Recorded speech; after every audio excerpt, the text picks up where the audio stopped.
তারতিব অনুযায়ী লেখা হয় সেই কিতাবটিকে বলা হয় কি সুনান। আর যে কিতাবের মধ্যে মা উজিদা ফিহি, যে কিতাবটির মধ্যে 8টি শর্ত পাওয়া যাবে সেই কিতাবটি হচ্ছে কি জামে। তিরমিজি শরীফ এটা এমন এক কিতাব, রসুল করিম সাল্লাল্লাহু আলাইহি ওয়াসাল্লামার হাদিসগুলো এখানে জমা করা হয়েছে। ওলামায়ে কেরাম তিরমিজি শরীফের ব্যাপারে বলছেন যে মান কানা ফি বাইতিহি হাদাল কিতাব, যার ঘরের মধ্যে এই কিতাবটি থাকবে, কেমন যেন রসুল আকরাম সাল্লাল্লাহু আলাইহি ওয়াসাল্লাম ইয়াতাকাল্লামু, তার ঘরে যেন কথা বলছেন, তার ঘরে যেন কি কথা বলছেন, আল্লাহর নবী নিজে উপস্থিত থেকে যেন তার ঘরে যেন নবীজি কথা বলছেন। তো কেউ যদি মনে করে যে আমার বাসায় নবীজি কথা বলুক, সেজন্য ফালিয়াকরা, সেজন্য এই জামে তিরমিজি কিতাবটি যেন পড়ে। তা জামে তিরমিজির আমরা আবওয়াবু তাফসিরুল কোরআন, আবওয়াবু তাফসিরুল কোরআন আন রাসূলিল্লাহ সাল্লাল্লাহু আলাইহি ওয়াসাল্লাম, রসুল করিম সাল্লাল্লাহু আলাইহি ওয়াসাল্লাম থেকে কোরআনের তাফসির। একটা হলো তাফসির আর একটা হলো তাআবিল। একটা হলো তাফসির আর একটা হলো কি তাআবিল। তাফসিরটা দুই প্রকার, একটা হলো তাফসির বিল মাআসুর, যেটা হাদিস দ্বারা রসুল আকরাম সাল্লাল্লাহু আলাইহি ওয়াসাল্লাম তাফসির করেছেন অথবা সাহাবায়ে কেরাম তাফসির করেছেন, এটাই মূলত অরিজিনাল তাফসির। আর তাফসির হচ্ছে মা জাআ আন রাসূলিল্লাহ সাল্লাল্লাহু আলাইহি ওয়াসাল্লাম, আল্লাহর নবী যদি কোনো আয়াতের তাফসির করেন, এটা হলো একেবারে মূল তাফসির। এই জন্য সহিহ বুখারীর কিতাবুত তাফসির, জামে তিরমিজির কিতাবুত তাফসির, এগুলো একেবারে অরিজিনাল, যেটাকে তাফসির বলা হয়। সাহাবায়ে কেরাম অত কোনো বক্তব্য দিয়েছেন, তাবিঈন এজামের কোনো বক্তব্য, তো এটা হলো তাফসির বিল মাসুর। আবার এটাকে তাফসির বির রিওয়ায়াতও বলা হয়। কি বলা হয়? তাফসির বির রিওয়ায়াত, তাফসির বির রিওয়ায়াত। একটা হলো রিওয়ায়াত আর একটা হচ্ছে কি দিরায়াত। রিওয়ায়াত যেটা, সেটা মূলত মানকুল হবে আনিন নবী সাল্লাল্লাহু আলাইহি ওয়াসাল্লাম অথবা আনিস সাহাবা আনিত তাবিঈন। এখানে আবওয়াবু তাফসিরুল কোরআন আন রাসূলিল্লাহ সাল্লাল্লাহু আলাইহি ওয়াসাল্লাম, রসুল করিম সাল্লাল্লাহু আলাইহি ওয়াসাল্লাম কোরআন মাজিদের কি তাফসির করেছেন সেই সংক্রান্ত অনুচ্ছেদ। এবং প্রথম যে বাবটি, বাবু মা জাআ ফিল্লাযী ইউফাসসিরুল কোরআনা বিরাইহি, ওই ব্যক্তির ব্যাপারে যে বাবু মা জাআ ফিল্লাযী, ওই ব্যক্তির ব্যাপারে এই বাবটি এসেছে, আল্লাযী ইউফাসসিরুল কোরআন, যে ব্যক্তি কোরআন মাজিদের তাফসির করবে, বিরাইহি, তার মন মতো। তাফসির করলেই তো হবে না, তাফসির করলেই কি হবে, বরং তাফসির করতে হবে তাফসিরের যে মূলনীতি আছে, যেই পড়াশোনা করলে পর একজন ব্যক্তি তাফসির করতে পারে, যে যোগ্যতাগুলো থাকলে, এই যোগ্যতাগুলো, এই শারায়েতগুলো থাকলে পরে সে তাফসির করতে পারবে। এগুলো না থাকলে নিজের মন মতো যদি তাফসির করে, তাহলে তার মানে মন মতো তাফসির করলে তার শাস্তিটা কি হবে বা তার পরিণতি কি হবে, এই ব্যাপারে মূলত প্রথম বাবটি। বিকালা হাদাসানা মাহমুদ ইবনে গাইলানা হাদাসানা বিশর ইবনে সাররি হাদাসানা সুফিয়ান ওয়ান আব্দুল আলা আন সাইদ ইবনে জুবাইরিন আন আব্দুল্লাহ ইবনে আব্বাস রাদিয়াল্লাহু তাআলা আনহুমা আন্নাহু قال قال رسول الله صلى الله عليه وسلم من قال في القرآن بغير علم فليتبوأ مقعده من النار هذا حديث حسن صحيح। ইমাম তিরমিজি রহমতুল্লাহ আলাই তিনি প্রথম বাবটি এনেছেন, বাবু মা জাআ ফিল্লাযী ইউফাসসিরুল কোরআন বিরাইহি। কোরআনের তাফসির করার জন্য কমপক্ষে একজন মানুষের যে জ্ঞানগুলো না হলেই নয়, বিশেষ করে ইলমুল লুগাত, ইলমুল লুগাত, তার ভাষা জ্ঞান থাকতে হবে। কি থাকতে হবে? ভাষা জ্ঞান তার থাকতে হবে। আল্লাহ তাআলা এবং পরকালে বিশ্বাসী কারোর জন্য আরবি ভাষা জ্ঞান অর্জন করা ব্যতীত আল্লাহর কোরআন সম্পর্কে কথা বলা এটা বৈধ নয়। লা ইয়াহিল্লু লি আহাদিন, লা ইয়াহিল্লু, কারোর জন্য বৈধ হবে না কি ইউমিনু বিল্লাহি ওয়াল ইয়াউমিল আখির, যে ব্যক্তি আল্লাহ এবং আখিরাতকে বিশ্বাস করে, এরকম ইমানদারের জন্য বৈধ হবে না আইয়াতাকাল্লামা ফি কিতাবিল্লাহ, আল্লাহর কোরআন সম্পর্কে কথা বলা। ইজা লাম ইয়াকুন আরিফান বিলুগাতিল আরব, যখন তার আরবি ভাষা সম্পর্কে জ্ঞান থাকবে না, সে কোরআন সম্পর্কে, কোরআন মাজিদ সম্পর্কে কথাই বলার তার অধিকার নেই। এটা ইমাম মুজাহিদ আল বাহিল রহমতুল্লাহর বক্তব্য। তাফসির করতে গেলে তাকে কোরআনের ভাষা সম্পর্কে, আরবি ভাষা সম্পর্কে তার জানতে হবে। আরবি ভাষা সম্পর্কে কি জানতে হবে। যদি আরবি ভাষা জানা না থাকে তাহলে কোরআন মাজিদের তাফসির করতে পারবে না। তখন তাফসির করবে কোরআন মাজিদের দিনাজপুরের কথা আছে, দিনাজপুর, বুঝো না, কুমিল্লার কথা আছে, ইয়া আইয়ুহাল মুজাম্মিল কুমিল্লা ইল্লা কালিলা। আরবি ভাষা সম্পর্কে যদি জ্ঞান না থাকে তাহলে তো এই কথাই বলবে যে কোরআনে দিনাজপুরের কথা আছে, কোরআনে কুমিল্লার কথা আছে।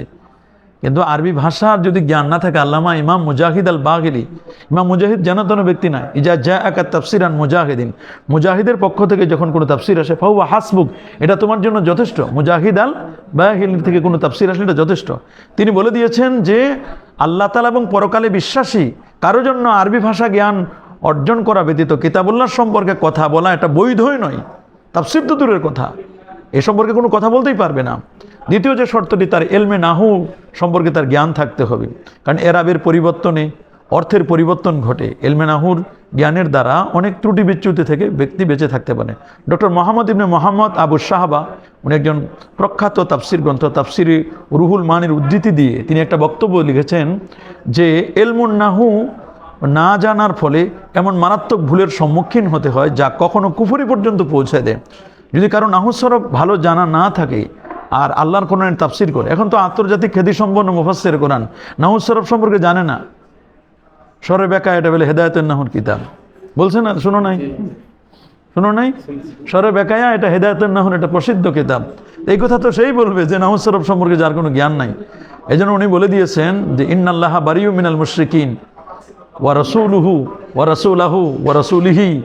এই যে তিন এরাব, এরটাকে কেন্দ্র করে নিশ্চয় আল্লাহ তাআলা এবং তার রাসূল সাল্লাল্লাহু আলাইহি ওয়াসাল্লাম মুশরিকদের থেকে দায় মুক্ত।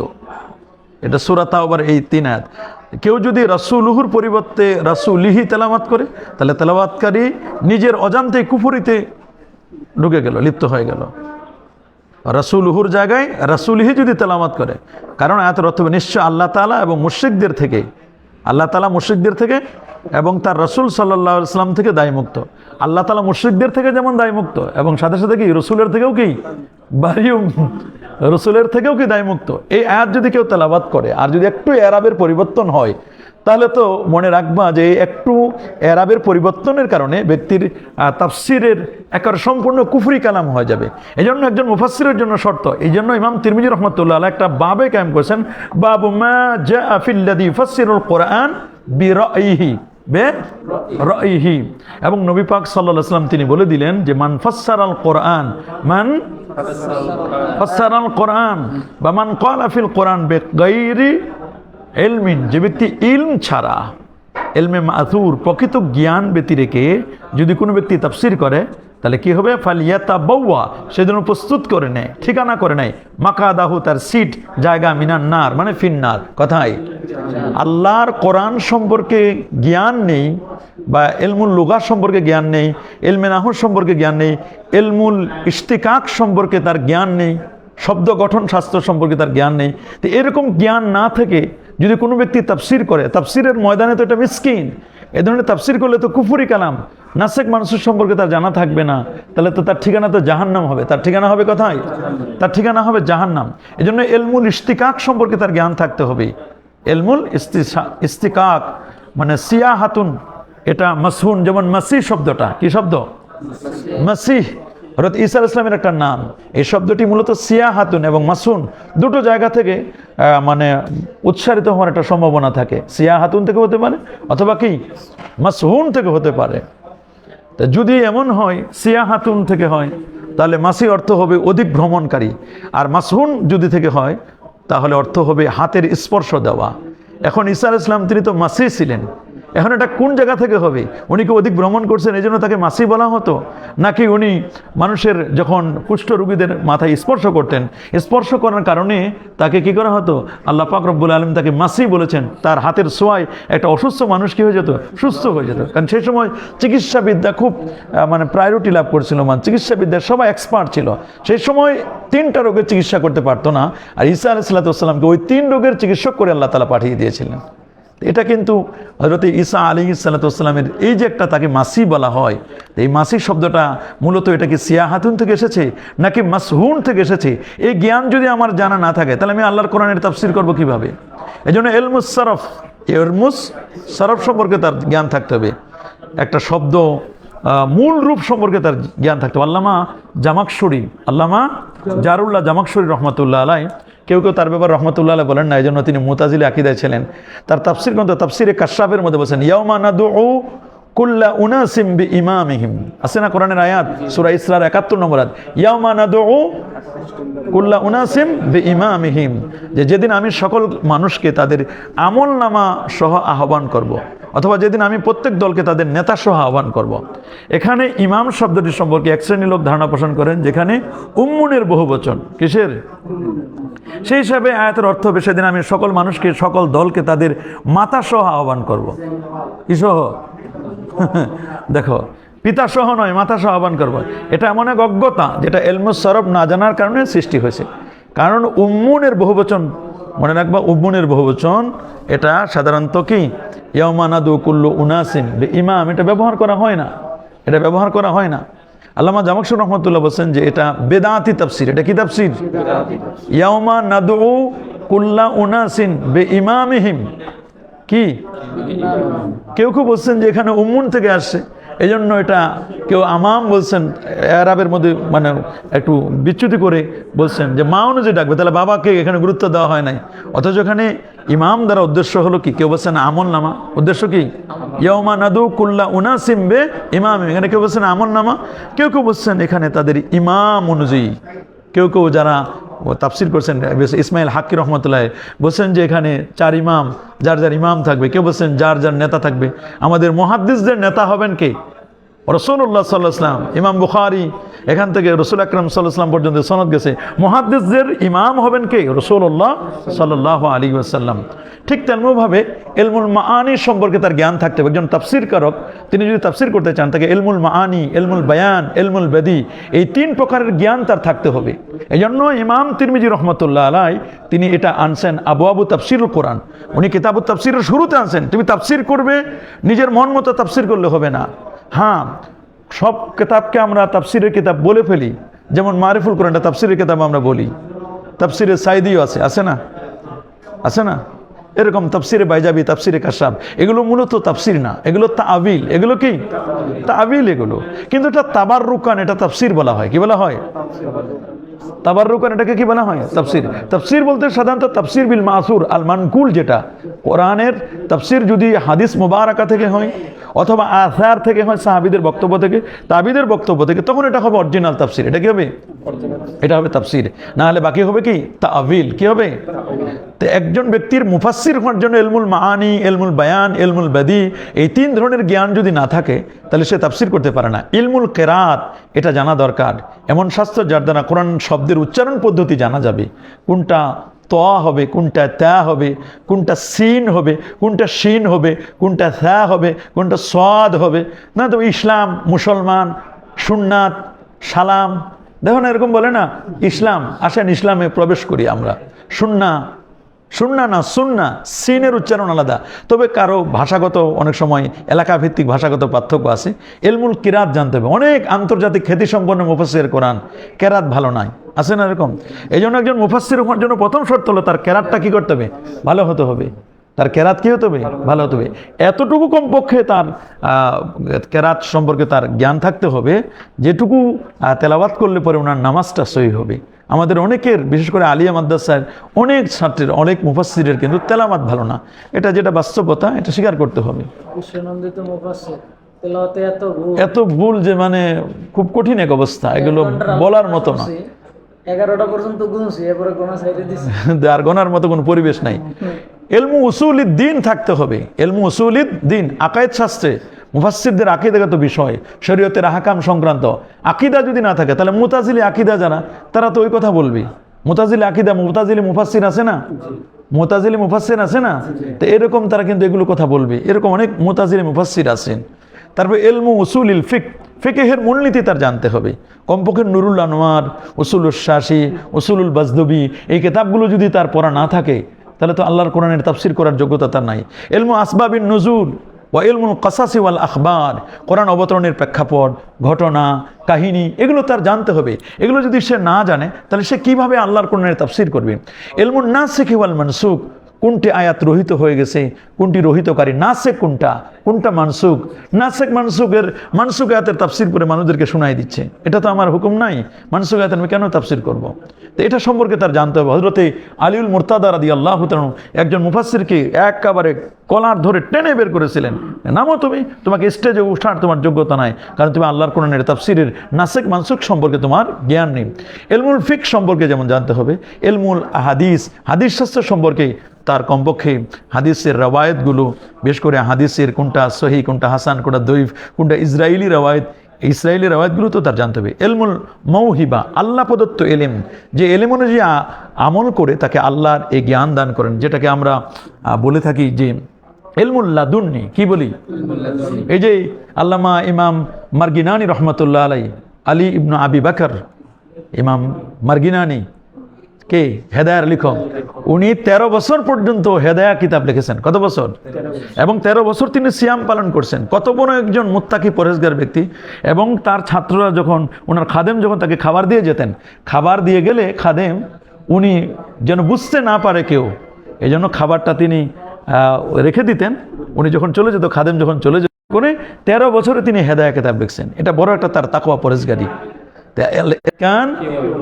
ফি উলুমিল কোরআন, এই কিতাবের মধ্যে আন্নাউস সামিন ওয়াস সাবুন আল ইসরাইলিয়াত ওয়াল মাওদুআত লি আবি শুহবা মানাজিলুল ইরফান ফি উলুমিল কোরআন, এই কিতাবগুলোর মধ্যে এগুলো বিস্তারিত আলোচনা আছে যে আসলে কোনগুলো ইসরায়েলি রওয়ায়াত, কোনগুলো মাউজু রওয়ায়াত। কমপক্ষে এই জ্ঞানটা তো তার থাকতে হবে। এই জ্ঞানগুলো যদি না থাকে, এই 15টি জ্ঞান, কমপক্ষে কয়টি? তবে আমাদের দেশের কিছু সালাফি ভাই বলছে যে না, কোরআন মাজিদ ধরা যাবে না, কোরআন মাজিদ পড়া যাবে না, যারা বলে এগুলো হিন্দুয়ানি কৃষ্টি কালচার, শ্রীমত ভগবান গীতা ধরা যাবে না, ঠাকুর ছাড়া ধরতে পারবে না, এগুলোর সাথে তুলনা করে মাবসুদ, জিয়াদাত, সিয়ারে সগীর, সিয়ারে কবির, এই কিতাবগুলোকে হেদায়া, এটাকে বলছেন যে এগুলো বেদ পুরাণের হিন্দুদের কিতাব। নাউজুবিল্লাহ, ওদের একজন বলছে যেটা হিন্দুদের কিতাব, অথচ এগুলো তো হিন্দুদের তো প্রশ্নই আসে না, এগুলোর মতো মুসলমানদের কিতাব, এটা তারা জানেই না। আবু তাফসীরুল কোরআন আন রাসূলিল্লাহ সাল্লাল্লাহু আলাইহি ওয়াসাল্লাম, বাবু মা জাআ ফিল্লাযী ইউফাসসিরুল কোরআন বিরাইহি বিহি ক্বালা হাদাসানা মাহমুদ ইবনে গাইলান। ইমাম তিরমিজি রাহমাতুল্লাহ বলেন, আমাদের কাছে হাদিস বর্ণনা করেছেন মাহমুদ ইবনে গাইলান। হাদাসানা বিশর ইবনে সাররি, আমাদের কাছে হাদিস বর্ণনা করেছেন বিশর ইবনে সাররি। হাদাসানা সুফিয়ান ওয়ান আব্দুল আলা, আমাদের কাছে হাদিস বর্ণনা করেছেন সুফিয়ান, তিনি আব্দুল আলা থেকে, তিনি সাঈদ ইবনে জুবাইর থেকে, তিনি আব্দুল্লাহ ইবনে আব্বাস, যিনি রইসুল মুফাসসিরিন, রাসূল আকরাম সাল্লাল্লাহু আলাইহি ওয়াসাল্লামের চাচাতো ভাই, তিনি হাদিসটি বর্ণনা করেছেন। ক্বালা, তিনি বলেন, ক্বালা রাসূলুল্লাহ সাল্লাল্লাহু আলাইহি ওয়াসাল্লাম, রাসূলুল্লাহ সাল্লাল্লাহু আলাইহি ওয়াসাল্লাম ইরশাদ করেন, মান ক্বালা ফিল কোরআন, যে ব্যক্তি কোরআন মাজিদ সম্পর্কে কথা বলবে, কোরআনে তাফসীর করবে, বেগাইরি ইলমিন, কি ব্যতি রেখে? এলেম ব্যতি রেখে, এলেম ছাড়া তাফসীর করবে। এলেম বলতে এই 15টি এলেম, কমপক্ষে কয়টি? এই 15টি এলেম ছাড়া যদি নিজের পক্ষ থেকে কথা বলে, ফালিয়াতাবাওয়া মাকআদাহু, সেজন্য প্রস্তুত করে নেয়, সেজন্য রেডি করে নেয়, মাকআদাহু, তার সিটটা, তার জায়গাটা, মিনান্নার আই ফিন্নার, কথায় জাহান্নামের মধ্যে। হাজা হাদিসুন হাসানুন সহিহুন, হাজা হাদিসুন হাসানুন, অন্য নস্কে আছে হাজা হাদিসুন হাসানুন, অন্য নস্কে আছে কি সহিহুন। এটা ইমাম তিরমিজি রহমতুল্লাহ, এটা ইস্তেলাহুন খাসুন, এটা ইমাম তিরমিজি রহমতুল্লাহ একটা খাস ইস্তেলাহ। উনি হাদিস বর্ণনা করার পরে এটা বলে থাকেন, হাজা হাদিসুন হাসানুন সহিহুন, অথবা কেউ বলছেন হাজা হাদিসুন মিন ওয়াজহিন ওয়া সহিহুন মিন ওয়াজহিন, এই হাদিসটি একদিক থেকে হাসান, আবার আরেক দিক থেকে কি সহি। মনে রাখবা, সহি হাদিস এবং হাসান হাদিস তেমন কোনো পার্থক্য নাই, এগুলো সহিরও তো প্রকার। হাদিস সহিটা সহিলে জাতিহি, সহিলে গাইরিহি, হাসানলে জাতি, হাসানলে গাইরিহি, এটা সহি হাদিসের কি মাকবুল হাদিসের প্রকার। সুতরাং সহি হাদিস যদি 100 হয়, হাসান হাদিস হবে 99, কত? 1 কম, এবং এটি হুজ্জাত হবে এবং এটি মাকবুল হবে। এর দ্বারা শরীয়তের দলিল দিতে কোনো বাধা নেই। অনেকে বলে সহি হয় নাই, হাসান হয়েছে, মনে হয় হাদিসটার মধ্যে ভেজাল আছে। নাউজুবিল্লাহ, মাআযাল্লাহ, এই কথা কখনো কল্পনা করা যাবে না। তো এটা ইমাম তিরমিজি রহমতুল্লাহ আলাইহি একটা খাস ইস্তেলাহ, হাজা হাদিসুন হাসানুন সহিহুন, হাজা হাদিসুন হাসানুন সহিহুন। পরে হাদিস সেম হাদিস বিকাল হাদাসানা সুফিয়ান ইবনু ওয়াকি হাদাসানা সুয়াইদ ইবনু আমরিল কালবি হাদাসানা আবু আওয়ানা আন আব্দুল আলা আন সাইদ ইবনে জুবাইর আন আব্দুল্লাহ ইবনে আব্বাস রাদিয়াল্লাহু তাআলা আনহুমা আন নবী সাল্লাল্লাহু আলাইহি ওয়াসাল্লাম قال اتقوا الحديث عني الا ما علمتم فمن كذب علي متعمدا فليتبوأ مقعده من النار ومن قال في القرآن برأيه فليتبوأ مقعده من النار هذا حديث حسن এ পর্যন্ত থাক ইনশাআল্লাহ কালকে থেকে আবার